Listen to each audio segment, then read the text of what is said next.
আসসালামু আলাইকুম, সবাই কেমন আছেন? আশা করি সবাই ভালো আছেন। আমি আপনাদের দোয়া আলহামদুলিল্লাহ ভালো আছি। আজ আমি আপনাদের সাথে শেয়ার করব কিভাবে পেটিকোট কাটা হয়। আমি প্রথমে 2.5 গজ কাপড় নিয়েছি। আপনাদের যার যতটুক লাগে সেই ততটুকু নেবেন। আমার যেহেতু 2.5 গজ লাগে তাই আমি 2.5 গজে নিলাম। এখন আমি কাপড়টা লম্বাতে নিলাম, নিয়ে আমি এখন মাজার কাপড়টা আগে নেব।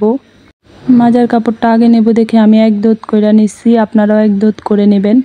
আমি পেটিকোটের মাপটা নিয়ে নিচ্ছি যে মাজা কতটুক, যেহেতু আমার মাজার কাপড়টা একটু বেশি এখান থেকে, তাই আমি দেখতেছি কোন দিক থেকে নিলে কাপড়টা ভালোভাবে নেওয়া যাবে। আমি তাই পেটিকোটটা কাপড়ের উপরে দিলাম। তারপর আমি দেখলাম যে কোন দিক থেকে কাপড় নিলে ভালো হয়, কিভাবে নিলে ভালো হয়, যেহেতু পেটিকোট সিলাবো। যারা নতুন তারা সুন্দরভাবে পেটিকোটটা দেখে নিয়েন। এখন আমি মাপ দিয়ে দেখব যে পেটিকোটে কতটুক আছে আর কাপড়ে কতটুক আছে। পেটিকোটে 21 আছে, তাই আমি আপনার 21 নেওয়ার চেষ্টা করব কাপড়টাকে। তারপর আমি মাপ দিয়ে দেখলাম যে কতটুক আছে, কতটুক লাগবে আরও। তাই এখন এখানে দেখতেছি যে এখানে প্রায় 17 মতো আছে। তাই আমি 17 দেখা আমি এখানে আবার 6 নেব, লম্বাতে 6 নেব। আপনারাও মাপ দিয়ে সুন্দরভাবে 6 নেবেন। আমিও 6 নিয়ে নিচ্ছি, যেহেতু ডবল করে সিলানো হবে। 6 নিয়ে নিচ্ছি, নিয়ে আমি একটা লম্বা মাপ দিয়ে দিচ্ছি। আপনারা ওইভাবে লম্বা মাপ দিয়ে দিবেন। এখন আমি 6 ইঞ্চি নিয়ে সুন্দরভাবে কাটিং করে নিলাম, কেটে নিলাম। আপনারাও কেটে নেবেন 6 ইঞ্চি। কেটে নেওয়ার পরে এখন আমি দেখতেছি যে কি করা যায় কাপড়টাকে। তারপর আমি আবারও 6 ইঞ্চি কেটে নেব। কাপড় যেহেতু আমার 2.5 গজ নেওয়া হয়েছে, আপনারা যতটুকু কাপড় নেবেন ততটুকু অনুযায়ী কাটবেন।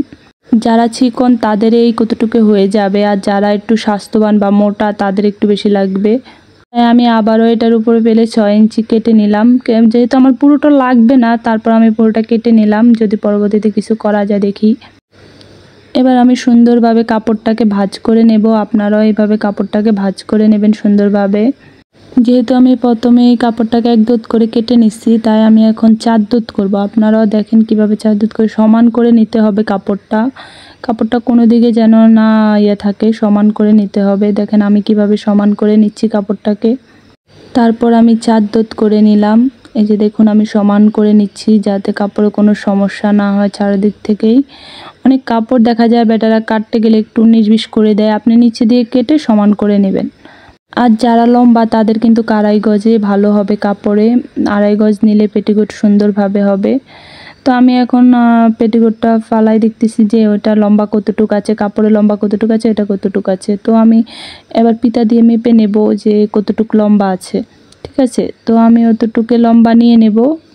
আপনাদের পেটিকোটে যতটুক লম্বা আছে আপনারা অতটুকুই নেবেন। আমার যতটুক লম্বা আছে আমি অতটুক নিলাম, যেহেতু আমি লম্বা তাই লম্বার জন্য লম্বাই লাগবে।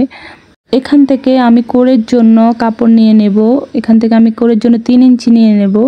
আপনারাও, যেহেতু আমার নিচে দিয়ে কাপড় বাঁচছে, কাপড়টা বেশি আছে, তাই আমি কাপড়টা নিচের থেকে নিয়ে নেব। আপনারা যদি কাপড় দেখেন নিচের থেকে না থাকে তাহলে সাইড থেকে নিয়ে নেবেন। আমি এই যে সুন্দরভাবে কাপড়টা নিয়ে নিলাম 3 ইঞ্চি। 3 ইঞ্চি এখন কেটে নেব। এটা আমি কোরের জন্য নিচ্ছি, যেহেতু পেটিকোটে কোর লাগবে, কোরের জন্য নিচ্ছি। সুন্দরভাবে কাটিং করে নিলাম আমি, দেখেন কি সুন্দরভাবে কেটে নিলাম। কেটে নেওয়ার পর এবার আমি সুন্দরভাবে দেখেন কিভাবে সাইড করে নেব। যেহেতু আমি 2 দোত দিয়ে, এখানে 4 দোত আছে, আপনারাও 4 দোত নেবেন। নেওয়ার পর তারপরে কাটবেন। পেটিকোট অনেক সহজ, পেটিকোট সবচেয়ে বেশি সহজ কাটা এবং সিলানোই।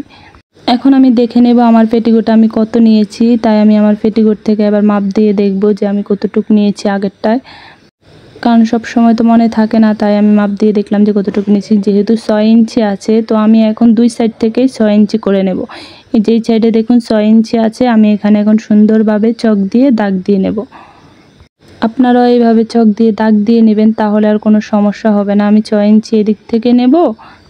এই যে এদিক থেকে আমি 6 ইঞ্চি নিয়ে নেওয়ার পর ওই দিক থেকেও আমি 6 ইঞ্চি নেব। সমান সমান নিতে হবে 2 সাইড থেকে, এক সাইড থেকে নিলে হবে না, 2 সাইড থেকেই সমান করে নিতে হবে। এখন আমি সুন্দরভাবে ও 2 সাইডে ধরে এখন এভাবে ভাঁজ করে নেব। আপনারাও এইভাবে ভাঁজ করে নেবেন। ভাঁজ করে নিলে সহজে কাটতে সহজ হবে। আমিও এইভাবে দেখেন কিভাবে ধরে সহজ করে কেটে নিলাম। আপনারাও এইভাবে কেটে নেবেন, ভাঁজ করে নেবেন। ভাঁজ করে নিলে আপনার সহজ হবে কাটতে এবং সেলাইতে দুটোই। এখন আমি সুন্দরভাবে দোত দিয়ে এখন দেখেন আমি কেচি দিয়ে কেটে নেব। আমার তো সব কিছু করা শেষ। দেখুন কিভাবে আমি কেটে নিলাম। একদম সুন্দরভাবে সোজাভাবে কাটতে হবে, এদিক ওদিক করে কাটলে হবে না, সুন্দরভাবে কেটে নেবেন। আমিও সুন্দরভাবে কেটে নিচ্ছি। এই যে দেখুন আমি পুরোটাই কেটে নিলাম সুন্দরভাবে কেচি দিয়ে। আমি কিন্তু সব কিছু সমান করে নিচ্ছি আগেই, আপনারাও সমান করে নেবেন। দু সাইড থেকে দেখুন কি সুন্দরভাবে কাটা হয়ে গেছে আমার। এই যে আমি কেটে নিলাম পুরোটা। এখন আমার যেহেতু ওইখান দিয়ে জোড়া লাগানো আছে, তাই আমি ওই জোড়াটা এবার কেটে নেব। জোড়াটা কাটার পর সমান করে আমি ভাঁজ করে নিয়ে এই যে জোড়াটা কেটে নিচ্ছি। আপনারাও এভাবে কেটে নেবেন, তাহলে আপনাদেরও সুবিধা হবে। পরবর্তীতে হয়তো বা সেলাইতে গেলে ভাববেন যে এটা কীভাবে করছে বা জোড়া লাগে কীভাবে কাটবো, তাই আগেই কেটে নেবেন। আমি এবার দুই সাইড থেকেই যেমন আমার জোড়াগুলো আছে ওই জোড়াগুলো কেটে নেব। তাই আমি দুই সাইড থেকে সুন্দরভাবে যে দেখুন বাঁশটা আগে কেটে নিচ্ছি, তারপর আমি ওই জোড়াগুলো কেটে দেব। আগে কেটে ফেলবেন, যখন পুরোটা পেটিকোট করা শেষ তখন আস্তে ধীরে আপনি এভাবে কেটে নিয়ে এই যেভাবে দেখে সুন্দরভাবে আমি সাইড থেকে পুরোটা কেটে নিলাম। আসলে আমরা কোনো কিছু পারি না বলেই সব কিছু শেষ করে দিই। যে আমি যেমন আলসেমি করে বলছি যে আমি কিছু করব না, পারি না। আমি নিজের জামা কাপড়গুলো বাজারে সেলাইতে দিয়ে আসছি, এত আলসিয়া হয়ে গেছি, অথচ এখন আমার আফসোস হচ্ছে যে এত টাকা সেলাইতে দিলাম। আমি তো নিজেই সেলাইতে পারি, তাহলে কেন দিলাম। ইনশাল্লাহ খুব তাড়াতাড়ি পরবর্তী ভিডিও দেব কিভাবে পেটিকোট সেলালাম। আজ এ পর্যন্তই, সবাই ভালো থাকবেন। আসসালামু আলাইকুম।